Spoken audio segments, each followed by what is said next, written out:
Oh, mistress! New instrument of torture! Oh, good. I ordered that. For you! It's a Mexican kids film from the 60s. Well, isn't that funny? The torture I ordered was born in Mexico in the 60s. What? Be a dear and record the screaming, Miguel. I get the feeling I'm going to require a palate cleanser after this. Give a little whistle.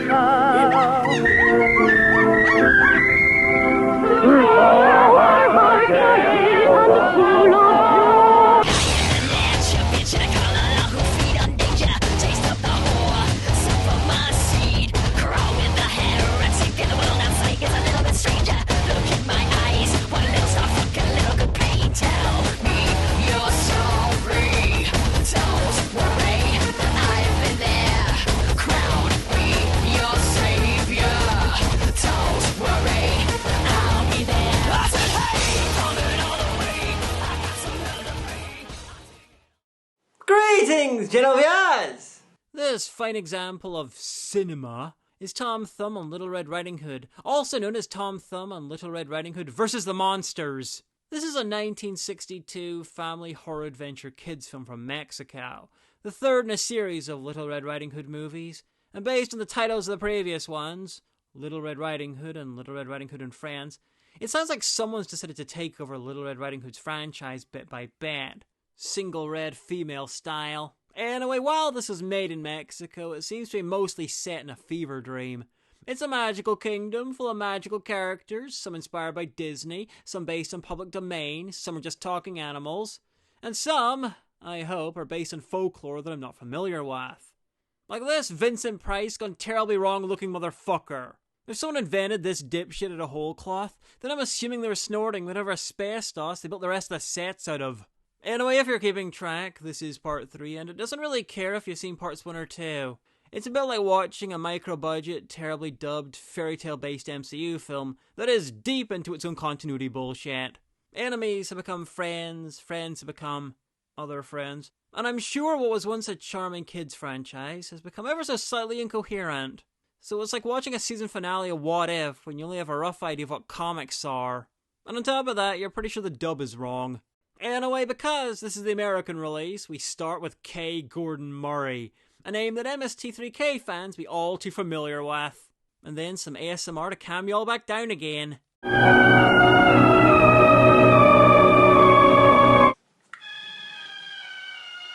So am I meant to, like, zone out or what?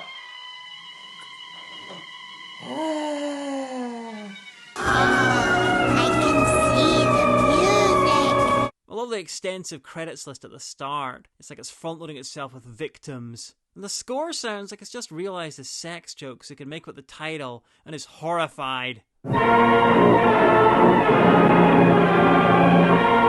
Aztec Studios. Well, that certainly explains the heart-wrenching feeling I've had since I started watching.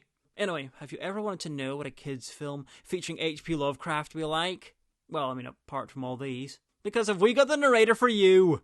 Among all the worlds that came into being during the awe-inspiring act of creation, tiny specks that float aimlessly through the immensity of the universe. From the author of Naps in the Witch House, The FaceTime of Cthulhu, and The Kitties of Althar, comes Tom Thumb and Red Riding Hood versus the Elder Things. This is a world in which goodness and virtue are considered acts of high treason on the part of anyone who practices them. So it's Dallas then. Oh no, wait, it's just a world constructed out of leftover Doctor Who sets. So it's a land of fiction's non-union Mexican equivalent. What we have here is a new dimension in film colour. Not Technicolor. Technicolor blind. Where you're not sure if you can still see and you really hope you can't. Anyway, in the Fortress of Ultimate Darkness, we have the worst expression of evil. Musical theatre. A horrible vengeance shall be had. Who is like a child that isn't bad? Thumb and Riding Hood. It's like the Dragon Lives Again B-team. The wolf and the ogre changed their ways. You know that a traitor always pays. They really didn't mean to be so good to those two brats. And now it is ours, the decision to make. They got about 3 dubbers somehow doing 20 different shite Matt Berry impersonations. We have Dracula looking like everyone's Uncle Gary, Shelley Duvall as herself, Vincent Price as Egghead in the 60s Batman, Frankenstein's monster, just happy to be invited, Dave Bautista, contractually obligated and bitter about it, a conjoined twin that's half evil Cat from Red Dwarf and half Tor Johnson, and most evil of all, Christopher Columbus. With the diverse cast of evil and over-the-top performances, and Dave Bautista increasingly bitter off to the side, this whole thing really looks like a classic wrestling band. The only thing that's convincing me I'm not watching Mexican WWE is a lack of masks and talent. The evil guys have captured these two, an ugly dude in a terrible wig and his dog. And I'm really not sure which is which. They're an ogre and the big bad wolf. Apparently, in the earlier films, they did heel-faced turns, and now they need to die. Lop on their head, lop on their head, lop on their head, lop on their head. Oh yes, please. It's harder to hear the singing that way. Do what, do what, do what, do what, do what, do what, do what!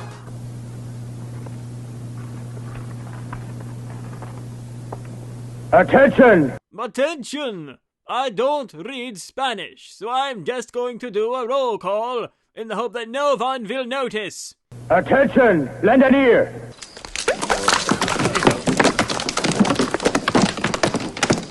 That's disgusting.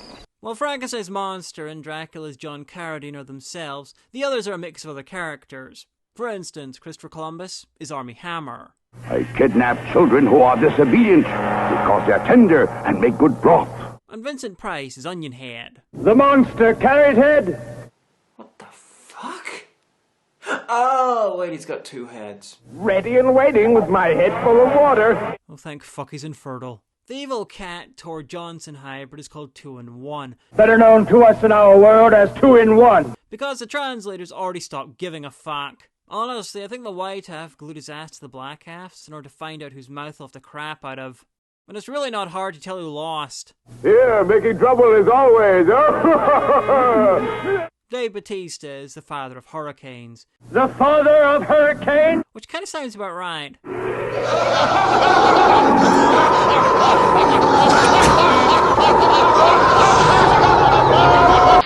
Shelley Duvall is the younger sister and heir to the Witch Queen of Evil. Ironically, also the role she played in Casper Meets Wendy.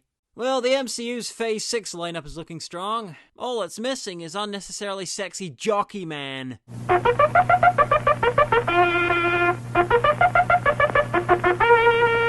He's a niche hero, but he's a great set of villains. Her Majesty, the Queen of Badness. Hail to the Queen of Badness! Hail me. Sorry, force of habit. Anyway, the Queen is apparently the evil queen from Disney's Snow White. And as such, she's not entirely sure why she's here. What are the charges against that stupid animal and the ogre? You see, my guess would be flagrantly yiffing in public, or with malice aforethought, forgetting to send the film's application to MST3K, maybe wearing the contents of a whole costume shop, leaning on a cardboard wall and destroying half the kingdom. But nah, like I said, being the villains in the previous films, I'm making friends with the heroes. Dare to make friends with a child who is in the side of goodness, instead of doing his duty as a monster and eating Tom Thumb and all of his brothers. Also, singing absurd songs in the forest. Singing absurd songs in the forest. Unlike the real monsters who only sing indoors, where the echoes make it so much worse. Anyway, they're friends with the heroes, so I notice aren't here saving them and don't have them living safely in the other equally terrifying land where the good characters live. Methinks there's something rotten in the state of confusion and fear I'm in while I watch this. I may have soiled myself. Oh, no, wait, that's just a corpse. Someone move that. I must protest! I don't smell that bad! I must protest also! That vampire sucks! What I'd like to know is why the vampire looks so bloodless. This is actually pretty clever. They're in trouble for not being sufficiently evil, so they pick on areas where other evil characters aren't being as evil as they could be, like a purity spiral that inevitably destroys Nazi graps. Alas for them, power doesn't need to give a fuck about consistency or cleverness, so they need to try sex scandal. The vampire is skinny because the other night he sucked a witch's blood. I bet it'll be really hard for the evil Queen of Badness to get out of this. It's gonna be super easy. Yeah. an inconvenience. Oh, really? That's not true. Be quiet, stupid. Oh, I love her face. She has a duality of eyebrows. Anyway, the jury of the damned has come up with this verdict. Guilty or innocent? Innocent. In view of your foul treason, I condemn you to die by the circular saw. And based on the asbestos dropping on your head, the set designer condemned you to die much more horrifically. By the saw. Oh, no! By the saw! Oh yes, the traditional fairy tale implement, the circular saw. Do you expect me to talk? No, Mr. Grimm. I expect you to write a children's story about this. Oh, have mercy on me, Madam Witch. You just can't do this to me. Oh, I can't stand that woman. She gets on my nerves. And my new ulcer is about to burst. Hopefully, for every word he says, the saw gets 5% duller. Silence, you! We humbly beg that you also punish that hateful little Red Riding Hood and Tom Thumb. I sentence those two children. I sentence them to star in a film so incoherent it will surely drive them to madness. Alas for the Queen, like me, they both built up resistance to this kind of film over the years. So the witch decides to turn their village into animals. They'll be turned into little rodents and into monkeys. Though I'm pretty sure talking animals are already a thing in this world. Gotta tell 'em! Gotta tell 'em! So that seems kind of pointless, especially when it's so much easier just to turn them to corpses. But I suppose the skunk might just be the film inducing hallucinations again, like the piece of audiovisual jenkum it is. Anyway, when are they going to be put to death? When the owl hoots 3 times, apparently. And when the infernal owl hoots for the 3rd time. Not sure what they dubbed the owl with, though. I'll fix it. Hoot. That's not fair. Sorry, but no one gives a hoot. I try to work out the practicalities of a bird-based system of time, but I get the feeling it'd have to be Jesus. No, Hagan, it's simple, you see. There's 38 tweets and a twoo, 3 cocks, crows, and a betrayal, and it only gets really complicated when parrots get involved. Christ, it's like trying to understand British money before 1971. Yes! Over on the good side of the planet, Little Red Riding Hood is out in the forest on her trip from her Little Red Riding Hood.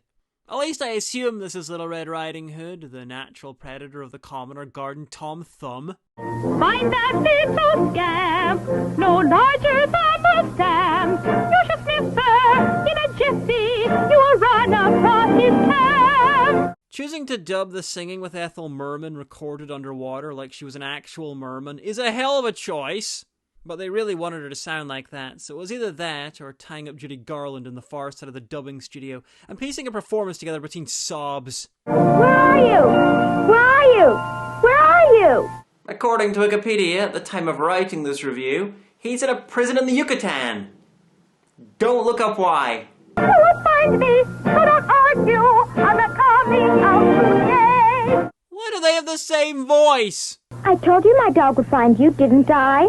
He didn't find him. He's barely conscious. Anyway, pretty soon the skunk is telling Little Red Riding Hood all about the plans of the evil Queen of Badness, / madness, depending on the scene. The Queen of Badness has taken the ogre and the wolf prisoner. Calm down, Stinky. I can't understand a word. I have never been so jealous of a dead Mexican child before. I said that the Queen of Badness and the monsters have taken the ogre and the wolf prisoner and have been condemned to death. Oh my God! Oh, my photobombing dog. That's right. I hope we get there in time. Oh, a waterfall. You know this film is unpleasantly like being drunk. What's so wrong about being drunk? Ask a glass of water. The Queen's planning on using her magic to contaminate the local water supply, so all who drink it get turned into monkeys and whatever other costumes they had on hand. But more importantly, we get this shot. And I can't tell if that's real, a set, or a painting. It's like an accidental Lars von Trier shot. So this is basically the plot of The Taint, except it hates women more, and men, and children. Viewers in general. Anyway, water! It's time to hate the locals, all living their geographically anachronistic lives in the small town of Bavaria. I hear their fajita strudels are immaculate. Children, quiet down, you're making too much noise. Oh no. I've gone selectively deaf again. Why did I select to hear the dialogue? I can't understand why Tom is so late. He is the size of a stoat. He probably started walking 3 weeks ago. If you want, I'll go look for him, Mama. You'd better run down to the river instead, darling, and fetch me some water. Come on, fellas, help me bring the water back. Yay! We love chores! This film is heavily inspired by German fairy and folk tales and someone's paranoid delusions, but overall it is terribly inaccurate. And let the suns raise. Beat down on the earth. The sun in Germany couldn't beat an egg, let alone down on the earth. I think my favourite of the townsfolk is German W.G. Grace here, hang out with the guy in the runway hat, because he somehow fails to notice that the water's changed colour. Let us have some water, good woman. Perhaps he assumed she discovered a new Mesomic spring, or maybe he's just dumb enough that no one will notice if he's turned into a monkey, himself included. Amazing what you can do with special effects when you've never seen one before. The Village of the Apes. Man, the Planet of the Apes sequels eventually ran out of good titles. Seeing as this film was made beforehand, that joke might not make chronological sense. But to be fair, neither does Planet of the Apes. Anyway, this lot is apparently Tom Thumb's family, and the Grand High Witch Queen has turned them all into white mice. The Queen of Badness turned the whole family into white mice. Why are they special? I have no idea. Maybe the evil queen wants to turn Tom Thumb into the world's tiniest bullfighter. I mean, he's already got the outfit. Anyway, as the lead, Little Red Riding Hood has come up with a plan. Look, if we went to see the Queen of Badness, perhaps we could persuade her to be good. That's a stupid plan! But Riding Hood, the witch would turn us into worms or talcum powder. Anyway, as the lead is a fucking moron, the skunk has come up with a plan. The Fairy of Dawn, she has marvelous powers. And do you know the fairy? Sure, you can find her on the nearest horizon. That's a tree. The lodge. The lodge. The lodge. Horizon, Fairy of Dawn, The Forbidden South wasn't great, but I played worse. But what's this? The evil queen's sister was eavesdropping. Oh no! Oh, but just wait until my sister finds out about your plan. She's going to be so angry at you she'll burst. Well, that problem took care of itself. Now, being exploded is actually one of the common ways characters get from place to place in this film. It's basically fast traveling. Mama, is that you? The Queen of Badness has already done her evil work. Mama, can't you hear? You know, this really feels more racist than it probably is. Oh, I'm dying of thirst. I'm going to take a drink. Be careful, Stinky. You'll turn into a monkey like the other. He's a skunk. Surely that's a promotion. It's like, no, David Tennant, don't drink the mysterious red liquid. You'll turn into Patrick Troughton and be a better doctor in literally every way. Oh no!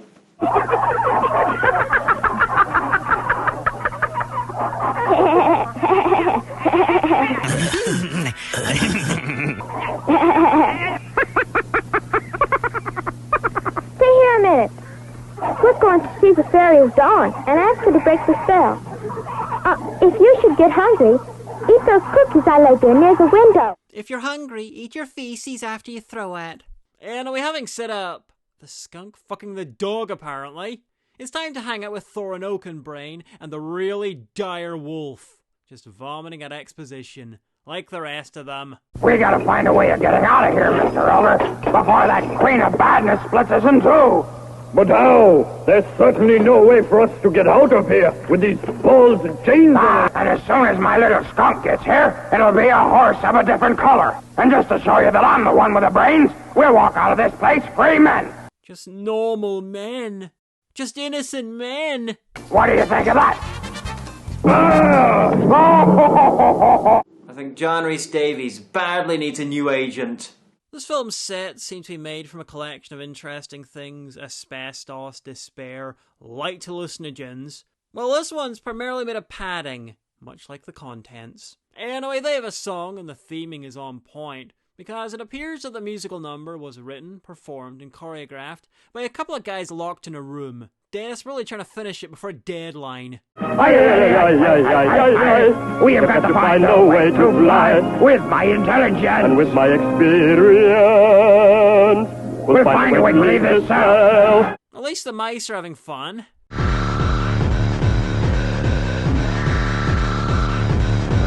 With this cell. You shut up, do you hear me? Bravo! Your escape plan is no longer secret. How about giving prisoners a bite to eat? Maybe you should each eat half the other, then you won't be hungry and you could slip through the bars.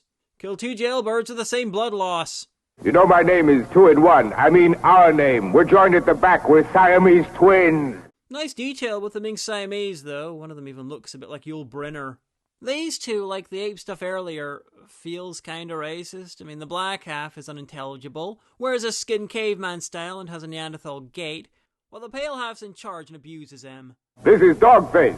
Isn't that so? Quiet down. It's the sort of thing that Mark Twain might have come up with if he tried to write an Edgar Allan Poe story. Oh, it's a fantastic story. It's about a slave and his cruel master who are joined at the back through some hilarious happenstance, and they're forced to work together. I call it the thing with 2 heads, but 1 asshole! So this fucking scene goes on for so long they eventually get DoorDash. Because we're going to give you special permission to watch us eat this chicken from yourself. Because you're all evil, I'm going to save time and assume this is from one of those fancy talking animals played by someone in a set, and not one of those regular everyday animals or one of those animals who can't talk, but are still played by actors in sets. Anyway, presenting, Little Red Riding Hood and Tom Thumb versus the monsters in 5 seconds. All the people that live in the witch's house are really weird. Just wait till tonight. The dreams are even weirder. Oh, literary joke. Just so you know, you, Big Bad Wolf, currently live in the witch's house.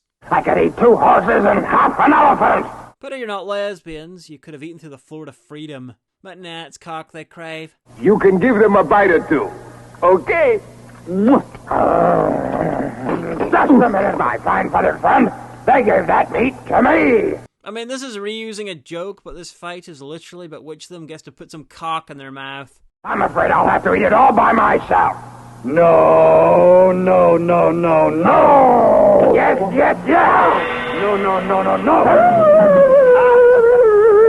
Like the 2 Stooges, and the missing guys are the talent, wits, intelligence, subtlety, and whatever else I assume the 3 Stooges probably had to some degree. I don't know. I prefer the Marx Brothers.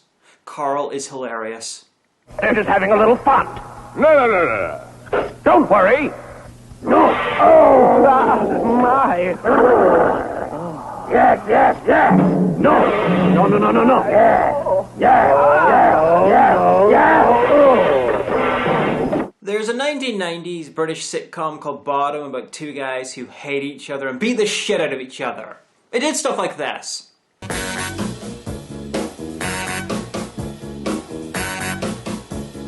Oh, you just have to use your head. What do you mean? This. But this might make your eyes water. How could you treat a friend so badly? I'd never do anything like that.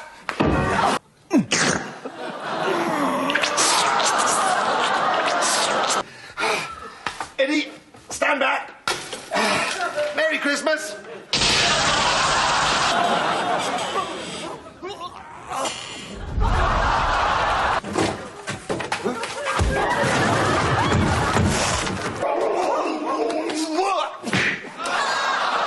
My mother warned me about you, you bastard! You gadabout! Oh, how I've suffered in the name of love!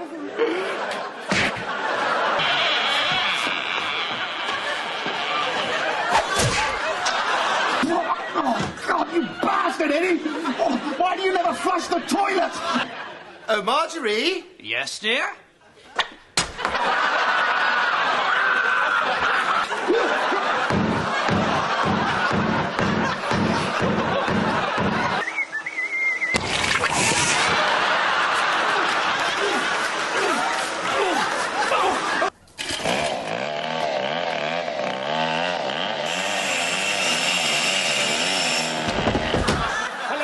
You young man. Let's see how much mischief you can get up to without any legs. Oh. This scene is like finding an ancestor of Bottoms who's a war criminal. A check will do nicely. Just make it out to Eddie Hitler. Hitler? Any relation? Yes. Hey, is it me or is Onionhead played by an escaped Conehead sex aide? And apropos of that, these guys are really evil. They've even imprisoned a gong player in the next cell. No. Didn't really need to see his old face. Christ, I think I preferred it when the scene was tantalizing me, with the proximity of that candle. Pretty sure they lost 5 actors filming this scene and no one noticed. Anyway, after a long stretch of 7 fucking minutes, we're out of jail and back with our heroes. That tree and whatever else is in the shot at the time. Not you. My gosh! Glinda! Our Lady of Guadalupe! Our Glinda of Guadalupe! Nah, this is the Fairy of Dawn, sometimes called the Fairy of the Dawn, because the translators weren't paid enough to remember what they wrote previously. It's the Fairy of Dawn! Not to be mistaken for Dave Spilnitz, the only drag queen in the small town of Dawn, Montana. Isn't she pretty? She's a dog compared to me. My dear little friends, I know you're all tired from walking so far. Keep talking. The longer the scene goes on, the more chance that your gay little fuse burns down and blows you all up. Anyway, short story, slightly long because I'm stretching this out for no reason. The Fairy of Dawn won't help them. And why is that? My magic powers have no effect in these parts as long as there's a Queen of Badness. Holy fuck. She's a Democrat. Listen, I'd totally use my amazing sparkler-based powers to save the day, but evil exists and my hands are tied, so I have to go along with whatever they want to do. I love how she's speeding through her dialogue so she can throw the sparkler down before she goes up like a Latin candle. It's like a Roman candle, but it has rhythm. I'll touch you with my magic wand so that you won't suffer from hunger, thirst, or from the cold. Because you'll have burned to death. The fairy actually manages to do something in her scene. You see, Tom Thumb finally cut up with the rest of them, and she figures the film will be 12 hours long if they need to keep waiting for him to arrive, so she burns the smallness out of him. Stand still. And she fucking means it. Grow, Tom Thumb, grow. Make my Tom Thumb grow! You are no longer Tom Thumb, you are now Tom Magnum. You did it! I'm full grown! Gotta say, Tom looks pretty thrilled to be measured in inches rather than plank lengths. Thank you very much. Thank you, lady. Thank you, plot convenience fairy. And they're off on their adventure.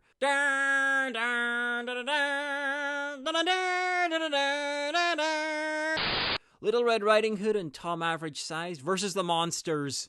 But still, now he's normal size, Tom's lost his gimmick. So these three could be any old Tom Dog and Hoodie. In a way, oh fuck, not Volstagg the Imprisoned and his one-man furcon again. Oh, this gnawing hunger! People say you're still hungry. Now that the important stuff's out the way, like the matching turbans, and filling each other up, they're gonna have some chicken.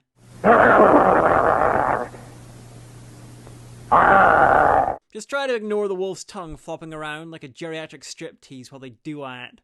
If only Stinky were here with us! Neither you nor I would be in this dirty old Yeah, and cell. if my aunt had wheels. Oh, get a room. Mistress, they have a room. Well, they should use the room then. The sexual tension's so thick and flaccid you could cut it with the ogre's cock. Mistress, you sound very invested in their relationship. Take that back! Yes. Ah! I've got an idea! I think they're trying to work out their escape plan. Ah! Doggone it, it got away! I think, not because it's hard to follow, but because my intestines will leap up through my ribcage and strangle my brain if I follow more than the bare minimum of this shit. Regardless, I'm pretty sure that, like us, they desperately want out of this plot and realize the kids won't arrive until 3 or 4 disappointing set pieces later. Tell me now, did you ever hear anybody talk about a flea called Panfleta? I have no idea what you just said, but no. Meanwhile, in the room of villainy, the evil Queen of Cadmus is being evil. I assume. I mean, she's currently using a palantir as a bronzing device. Cachi fuchi fuchi fuchi. Cachi fuchi fuchi fa. Mecha lecca hi, mecha heiny no. Oh, fuck. The closest thing to entertainment in this fallen, damned world is watching this film. I don't like this at all, Tommy, do you? Oh, who's scared of the old witch? I'm the biggest boy in the whole world now. Those 2 brats are insufferable. Everything in this is insufferable. I know this because every time you cut away from me, I've been making people suffer down there, and it's not helping. Can we stop then? What? No. But I want to go back to accounting. Oh. Okay, yeah, well, that's crap. That's worse. Go ahead. Someone get me someone from somewhere fun and so I can make them suffer instead. Like, invent an orgasm perfection department and get me someone from there to suffer. The evil Queen of Cadmus decides to put together a monster squad to take on the kids. This includes all the classics, like this thing, Blanca, one of them, a robot, a disco minotaur, an owl trying to look big, and of course... Satan! All that is fairly normal. I mean, the White Witch and Narnia did that. Call the cruels, the hags, the spectres, and the people of the toadstools. But the evil Queen of Sadness took it to the next level by using her evil, green makeup-destroying magic wireless set. Attention! I'm calling all monsters! I'm calling all monsters! I do like that she was able to call on Satan! Because this is the Devil's Kingdom. We're in the Devil's Kingdom. Making the evil queen his tenant, so... He's an absentee landlord! And all she's doing is asking her landlord to deal with an infestation on his property. This place is as scary as a haunted house at midnight. Just be like the dog. He's just vibing, enjoying the trip, and desperately trying not to run off with someone's jawbone. Well, the next set piece won't start itself anytime soon, so I'm skipping ahead. Hurry now, or we'll fall into the witch's hands. Oh, my foot is caught and it hurts. Oh, witch has some big hands. There you go, putting your foot in it, putting your foot in it. Ribbed for her displeasure. Oh my goodness, look! Oh yes, the Terminator, a traditional monster in many cultures that want to be sued by Harlan Ellison. Fellow, you're just about all done.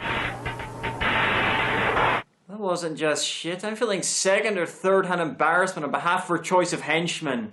And have you seen some of mine? Teddy! Oh, Teddy, you're the only one who understands me. I will never give you... Oh, mistress! What's going on? Enough said. And seen. Ow.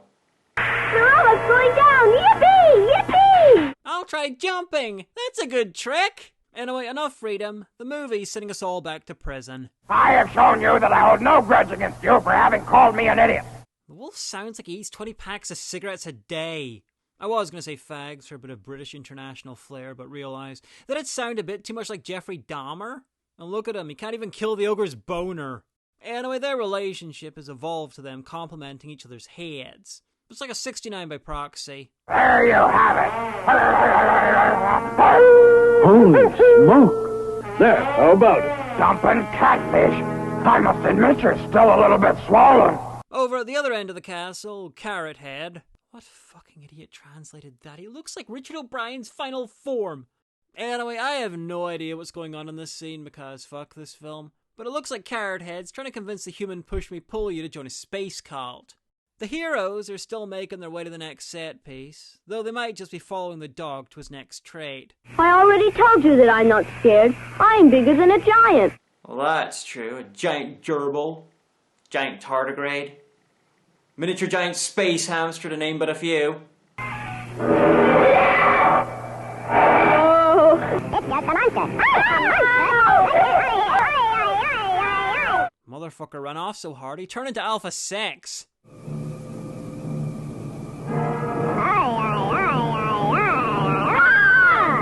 But Blank is not the only monster on the prowl because Russell Brand's involved. And he's got Tom. Let me go! Let me go, you dirty old man! Oh dear, how sad, never mind. Actually, I think he might be Russell Brand if he was cast as the Doctor, keeping his companions in his sack TARDIS, unlike the real Russell Brand, who mostly gives his companions a sack after getting into their velvet TARDIS. Hey, let go my ankle. Let go, I tell you. Well, that is certainly one way to blow off steam, dog. What are they doing to my monsters? I don't know, but the dog looks like he's making Russell Brand his bitch. And you look like an Instagrammer who's attempting to recreate practical filmmaking. Anyway, I was actually fucking kidding about the kidnap victims in the sack, and yet there's actually about 30 kids in there. Naturally, about 10 seconds later, Little Red Riding Hood, Tom Thumb, and the child soldiers are lynching him. Let's bring him up. Oh no, they're just turning him into a Mussolini-style piñata. Fair. Traditions often have dark origins. I'm talking about the film, not the beating. That's hilarious. Best action scene thus far. I'm kinda sure the guy playing the kidnapper busted a rib. And now the dog's getting involved. It's like the film is slowly turning into a Kids Bop spin-off from the act of killing. Either that or what probably should have happened in the wake of Twilight Zone the movie. Stop it! Stop it! Oh, fuck, it's Max Landis out to spoil everyone's fun. I think you'd all better go home now. Oh, gee, we'd like to stay here. And why not? The studio has craft services. It's sheltered and they can set fire to the guy who kidnapped them. But no, the kids are told to walk home from the middle of the devil's domain for their own safety. It's like the Disney version of Xenophon. At least if any of the kids make it back home again, they'll be big and strong from eating all the others. Back in the prison, the ogre and wolf's aggression waxes with the wax and wanes with the pain. So they're in a bit of a truce at the moment. Pain, go away. Come again some other day. Pain, go away. Come again some other day. Planning on attacking each other again? Good, I like consistency in a love-hate relationship. And don't think I didn't notice you putting that candle so close to the costumes movie. You tease. Anyway, the Queen has decided to speed up the execution. Use your powers and make the infernal owl hoot for the third time. Which is fair, they might kill each other before then. Best not take chances. Well, at least someone's having fun.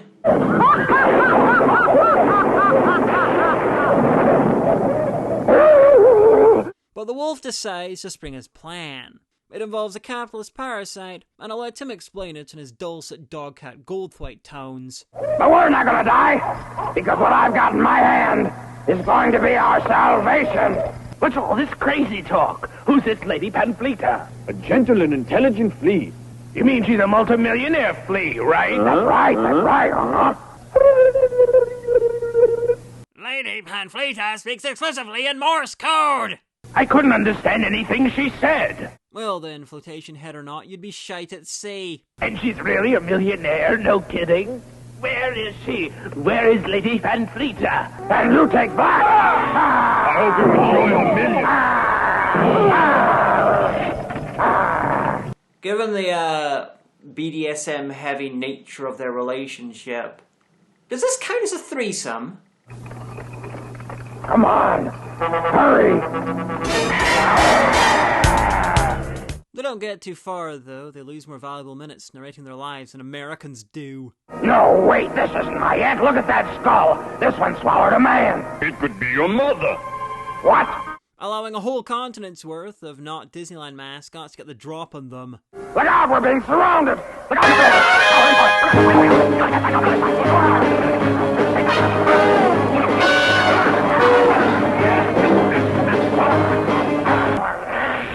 Oh shit, it's Blanca.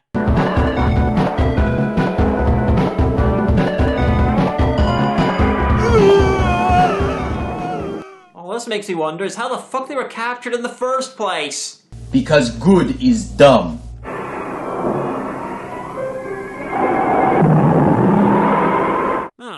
Looks like the ogre went down via the power of a blowjob getting his rocks off. Many men have gone down the same way. But also because good is dumb. Look, Riding Hood, this tree marks the entrance to her castle. But more importantly, this seems to be her wall. Golly. In the caves, they'll face many dangers. Like Blanca, who must be due a victory one of these embarrassments.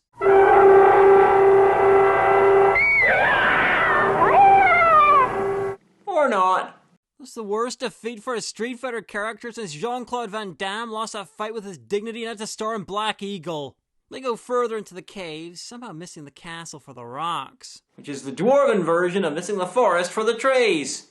Because they were already in the chamber that the ogre and the wolf left the castle through. But I suppose you can't expect an audience to remember what they saw 2 minutes earlier. Not when there's nuts getting set on fire and a dog kamikazing a wrestler to watch.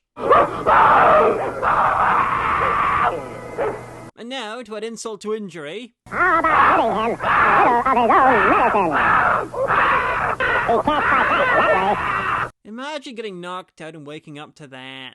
The poor bastard's having an acid flashback to a trip he never took. You know, I wonder if the Queen's plan was self-defense. These three are trainee serial killers. He's being force-fed his own chest hair. The skunk set fire to his nuts. Tom Thumb is developing a lifelong interest in holding people down and doing terrible things to them. I said don't look up while the guy playing Tom Thumb was in jail. Oh, look! Forgive me, monster. I know I hit you very hard. Let's get a move on. Meanwhile, back with Dumb, Dumber, and the Dumbests, it's looking slightly dicey for the Ogre and the Wolf. It's going to be a lot of fun cutting them into little squares. Shall we put them to sleep, or shall we operate without anesthesia? Oh, the American healthcare jokes write themselves. So I won't bother. No one has ever dared to insult me in such a manner. Well, that's probably true. Most people use words. Anyway, she wants them dead, and her face paint's slightly different every time we see her. She's just like me, FR. Let them die, the miserable dogs. But torture them first. Hear what she said, Carradine. We have to carry out the Queen's orders. I think we should use torture number 3, don't you? Good choice. Tortures 1 and 2 are the first 2 films, and that clearly didn't work. They start out with a laughter boarding. No! Move on to the water boring. Give you a long drink of water. And finally a mix of the two.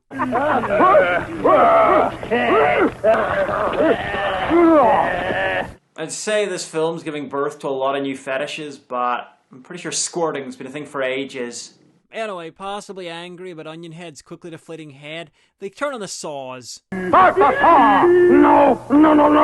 Please, I'm too young to die! Oh.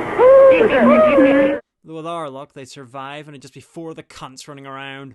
Red Riding Hood, Tom Thumb, and the skunk have finally made it to the castle. About 10 minutes after being in the cave right next to the castle, with the entrance to the castle where the ogre and the wolf had escaped through, and where the guys who'd stopped the ogre and wolf escaping were still hanging out. Maybe they left the gates undefended because they built this fucking thing inside a Tesseract. Anyway, time for some comic relief. As in, it would be a relief if anything in this was actually funny. Here it is! Now look closely! But now we'll try for a double header!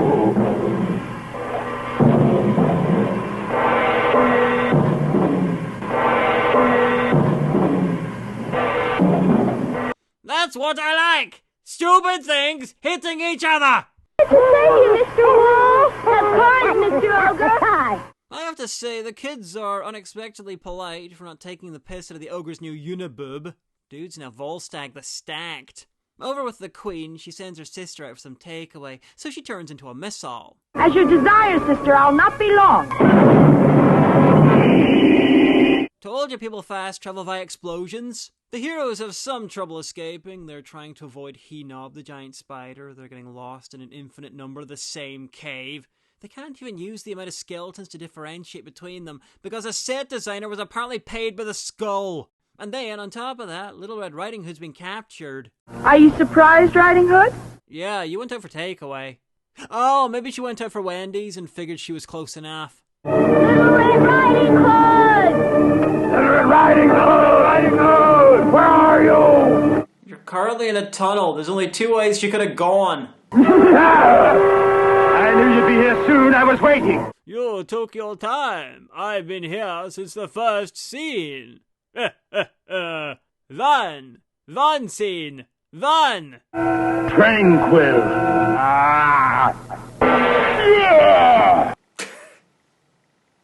That laugh is for whoever convinced Dracula that he can hypnotize people. You're asking for it. Volstagg the booby wouldn't put out in the first date. Here she is, sister.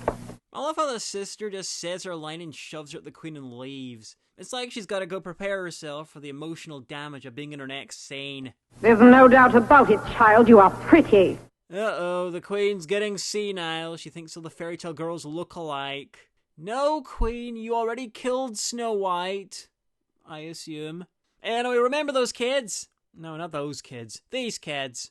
Well, they're wandering around in circles, lost in a community theatre version of the aftermath of Battle of Mons. I hate to say it, but we're good and lost. I'm pretty sure I've seen this exact performance in a Kyle Gordon video. We're Williamsburg Wahoos. We're young 12-year-old boys and we're physically violent to our classmates. Anyway, quite aptly for Mons, now they're getting bothered by an angel. Children, it's useless to go home because the inhabitants of the village have been enchanted by the Queen of Badness. They would not recognize you. Pilgrims will visit this place with icons of taffeta ball gowns and sparklers for generations. Eventually, the whole studio will burn down. You should go back and help Tom Thumb because he and Red Riding Hood are fighting against the Queen of Badness. I could have told you all this earlier and saved you all a harrowing walk through a corpse-filled no-man's land, but the Senate parliamentarian said no. How will we find Riding Hood out here? These are big woods and we'll keep getting lost. She's over there. Okay, kids, let's go. Everybody get lost and follow me. We've got to finish up. Fantastic. They're getting their faith and beating sticks ready. Joseph Kony will be so proud.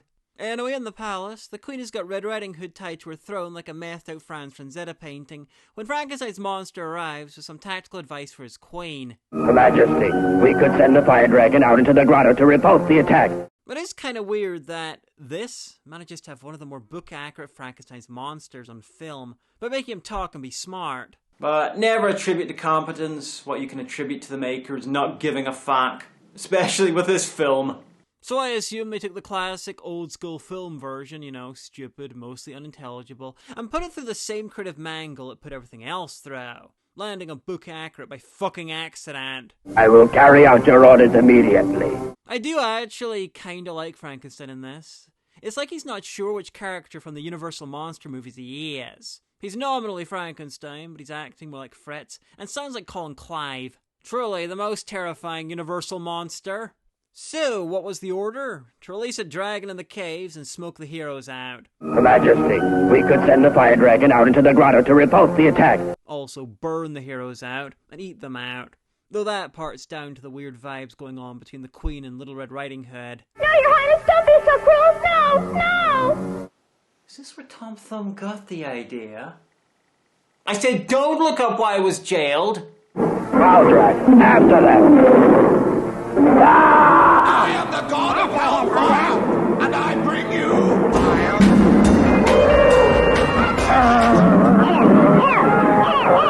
Safety was paramount in this film. Only 8 children died while filming the dragon scene. The rest died in hospital shortly afterwards. Come on, children, you know you are the ones who are responsible for our success. Thank you. And now we'll carry the attack to the Queen of Badness. So, to keep whatever passes for a final battle at least slightly fair, someone shuts the portcullis down in front of the kids. Weird, I'm pretty sure there's more of them in every scene. Oh wait, they keep leaving the bag.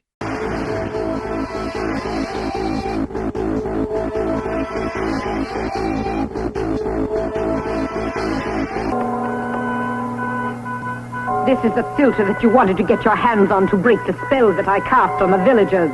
I'm not sure why I made it, to be honest. Seems like a bit of an own goal in retrospect. My character only allows for such things as murder and hate and torture. Same. My character only allows for such things as standing around, holding novelty giant smoking Christmas tree ornaments, and developing severe neck pain because of the weight of my crown. Your eye. All your beauty depends upon your eyes, and so they must be plucked out. You will never see again, you meddling brat. Queen? Beauty is in the eye of the beholder, not the behaver. Besides, this is possibly a strategic mistake, seeing as a death squad from the land of make-believe are storming you like you're Ceausescu. Really, it's too bad that you were not murdered battling my monsters. Fun fact, those were also Nikolai's last words. Populare din București, considerând aceasta ca o...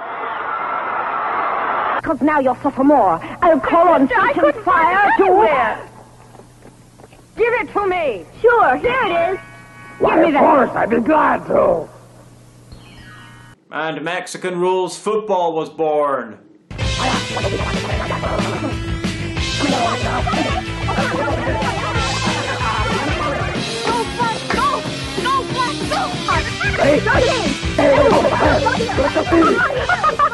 Come here! Are your men on the right pills? What are you trying to do? Maybe you should execute their traitor. You ninny! You're just stupid! Or I'll throw the girl into the fire. Give me the bow, Red Riding Hood. All right, Your Majesty. I'll give you back the potion. Come on.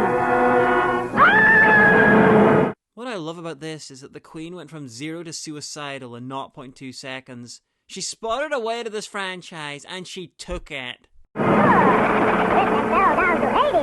Let us not be disrespectful. A quarter of a second silence in memory of the Queen of Badness. Just a minute, old girl. Yeah. Where do you think you're off to? This is the best joke in the film, and you covered it up with people babbling.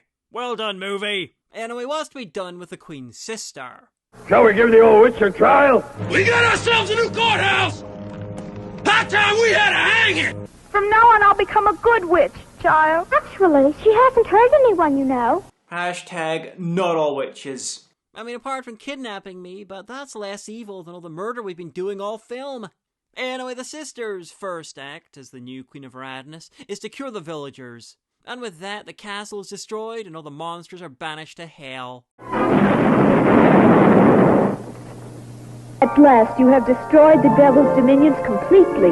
All the monsters and the hobgoblins and the witches have been banished from the earth forever. I like to imagine that Guillermo del Toro's entire career was a reaction to this film.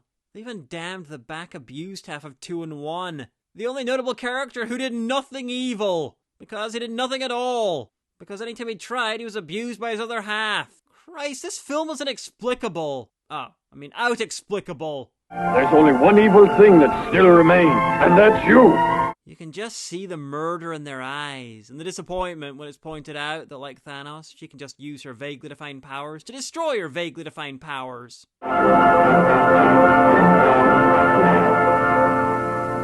And a witch with no magic is a miserable creature indeed.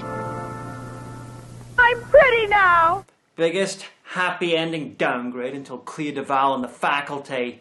The bells are ringing in the church. Look, there's not a cloud in the sky. No comment on the cloud situation. And nothing bad ever happened in Mexico ever again. Stop Googling why Tom Thumb went to jail. And God bless us, everyone. If you're happy, so we'll sing a song. Sorry, Teddy, I didn't mean to. Teddy! I really hope you're fucking finished. Fix it! Okay, mistress, if you say so. Die on your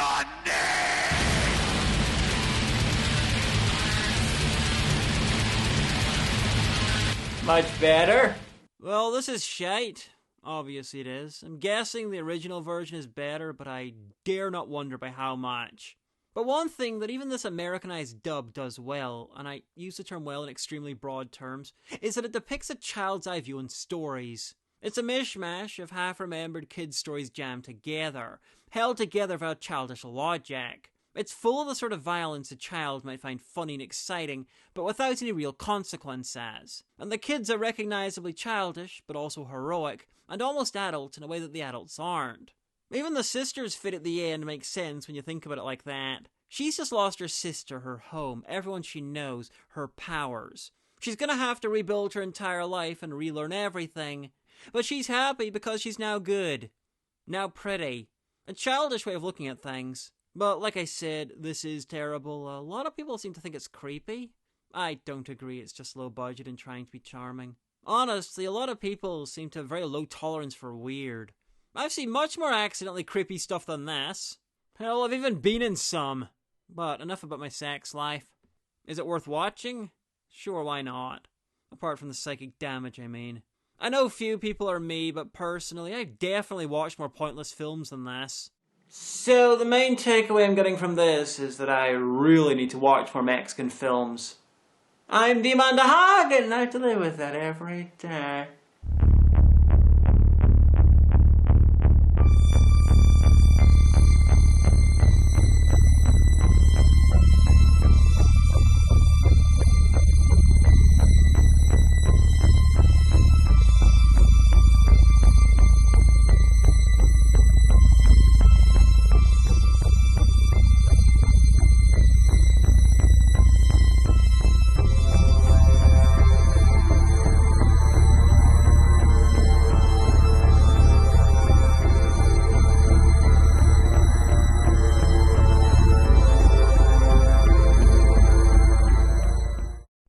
thanks for watching the review. And if you enjoyed it, please feel free to subscribe, or if you want to support the show, you can head over to patreon.com/DemonDeHagan.